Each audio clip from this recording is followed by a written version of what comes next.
মৃত্যু এমন একটি বাস্তবতা যা কোনো মানুষ সহজে মেনে নিতে চায় না। এ কারণে প্রতিনিয়ত মানুষ মৃত্যু থেকে বাঁচার জন্য বিভিন্ন উপায় খুঁজে চলেছে। আমাদের বর্তমান আধুনিক চিকিৎসা বিজ্ঞান তারই ফলাফল। কিন্তু মানুষ এটুকুতে সন্তুষ্ট নয়। তারা চায় তারা যেন অনেক দিন বাঁচে এবং অমর হয়। চলুন জেনে আসি এমন 5টি পদ্ধতি যার মাধ্যমে মানুষ এটি অর্জন করতে পারবে। তাহলে চলুন ভিডিওটি শুরু করা যাক। ভিডিওটি ভালো লাগলে অবশ্যই একটি লাইক দিতে ভুলবেন না। Number 5, regenerative blood transfusion. যে কোনো কঠিন বা অসম্ভব মনে হয় এমন আবিষ্কারের কোনো চিন্তাধারা যখন মানুষের সামনে উপস্থাপন করা হয়, তখন মানুষ এই বিষয়টাকে পাগলামি বা মূর্খতা মনে করে। মানুষ তখনই সেটাকে বিশ্বাস করে যখন কল্পনাকে বাস্তবে রূপান্তরিত করা হয়। ঠিক এমনই একটি চিন্তাধারা যা আপনার কাছে থ্রিলার মুভির কাহিনী মনে হবে। আর সেটি হলো মানুষের আয়ু বাড়ানোর জন্য তার শরীরে নতুন রক্ত প্রদান করা। বিজ্ঞানীরা একটি পরীক্ষা করে জানতে পেরেছে যে GDF11 নামক একটি প্রোটিন যা বৃদ্ধ ইঁদুরের তুলনায় কম বয়সী ইঁদুরে বেশি পাওয়া যায়। এই প্রোটিন হাড়, মাংসপেশি এবং হৃৎপিণ্ডের শক্তি বাড়ায়। যদি এই প্রোটিন কৃত্রিমভাবে মিশিয়ে মানুষের শরীরে প্রদান করা যায়, তাহলে আমাদের আয়ু 10 থেকে 20 বছর বেড়ে যাবে। কিন্তু এটা এতটা সহজ নয়। এই চিন্তাধারাকে বাস্তবে রূপান্তরিত করতে হলে আরো কয়েক বছর পরীক্ষা করতে হবে। নাম্বার 4, ন্যানোবটস। সেই দিন খুব বেশি দূরে নয় যখন মানুষের শরীরে খাবারের মাধ্যমে ন্যানো রোবট ঢোকানো হবে।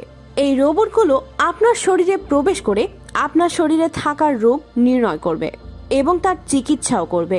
কিছু এক্সপার্টরা এটাও বলেছে যে আমরা মানুষের শরীরে ছোট ছোট ন্যানো মেশিন ইনজেক্ট করতে পারবো। এটি আমাদের শরীরের অভ্যন্তরে একটি ফার্মাসিউটিক্যাল ল্যাবের মতো কাজ করবে।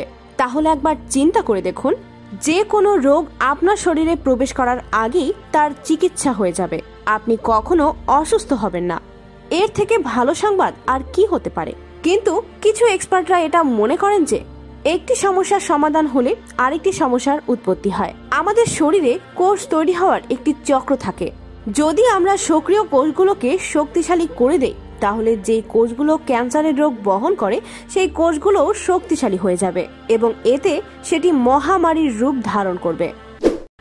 Number 3, cryonics.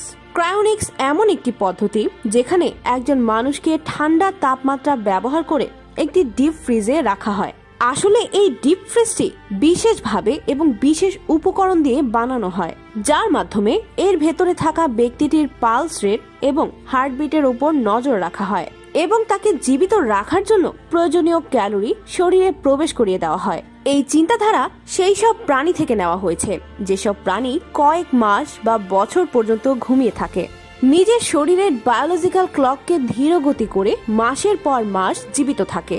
এবার চিন্তা করুন, যদি আমাদের মেডিকেল সায়েন্স এতটা বিকশিত হয়ে যায় যে আমরা এটি বাস্তবায়ন করতে পারি, তাহলে আমরা হাজারো বছর জীবিত থাকতে পারবো। Number 2, living in Android body. কিছু এক্সপার্ট মনে করেন যে হিউম্যান ব্রেইনের ম্যাপিং করা সম্ভব। যদিও আমাদের ব্রেইনে 100 বিলিয়নেরও বেশি নিউরন থাকে, আর এত বেশি জটিল কানেকশনের প্রতিকৃতি বানানো অনেক বেশি কঠিন। কিন্তু যদি আমরা এটি করতে পারি, তাহলে আমরা যে কোনো ব্যক্তির ব্রেইনকে অন্য কোনো ব্যক্তিতে বা রোবটে স্থানান্তর করতে পারবো। এবং যদি আমরা মানুষের ব্রেইনের মতো কম্পিউটার বানাতে পারি, তাহলে এই ব্রেইনকে আমরা বছরের পর বছর সুরক্ষিত রাখতে পারবো। কিন্তু কিছু বিজ্ঞানী মনে করেন যে আমরা এই ব্রেইনকে সজাগ রাখতে পারলেও আমাদের অনুভূতির জন্য কোনো কোডিং করতে পারবো না। যদি আমরা এটি করেও ফেলি, তাহলে সেটি শুধুই একটি স্মৃতি সমৃদ্ধ রোবটই হবে। Number 1, cloning organ. আপনি হয়তো এমন অনেক মানুষ দেখেছেন যারা তাদের ভাঙা হাত পা নিয়ে জীবন কাটাচ্ছেন, কিন্তু ভবিষ্যতে আর এমন অবস্থা থাকবে না। কারণ মানুষ খুব দ্রুত এমন কিছু টেকনিক আবিষ্কার করছে যার মাধ্যমে হারিয়ে ফেলা শরীরের পুরনো অঙ্গকে পুনরায় তৈরি করা যাবে। এই ক্ষেত্রে বিজ্ঞানীরা খুব ভালো পর্যায়ে সফলতা পেয়েছে। তারা কান, হাড্ডি এবং স্কিনকে পুনরায় গ্রো করে নতুন আশার আলো জাগিয়েছেন। যেদিন আমরা এতে সম্পূর্ণ সফলতা পাবো, সেদিন পৃথিবীতে আর কোনো প্রতিবন্ধী থাকবে না। আজকের ভিডিওটি এখানেই শেষ করছি। ভিডিওটি ভালো লাগলে লাইক দিন, আর রহস্যভেদ চ্যানেলে নতুন হয়ে থাকলে চ্যানেলটি সাবস্ক্রাইব করে পাশে থাকা বেল আইকনটিতে ক্লিক করে দিন। ধন্যবাদ।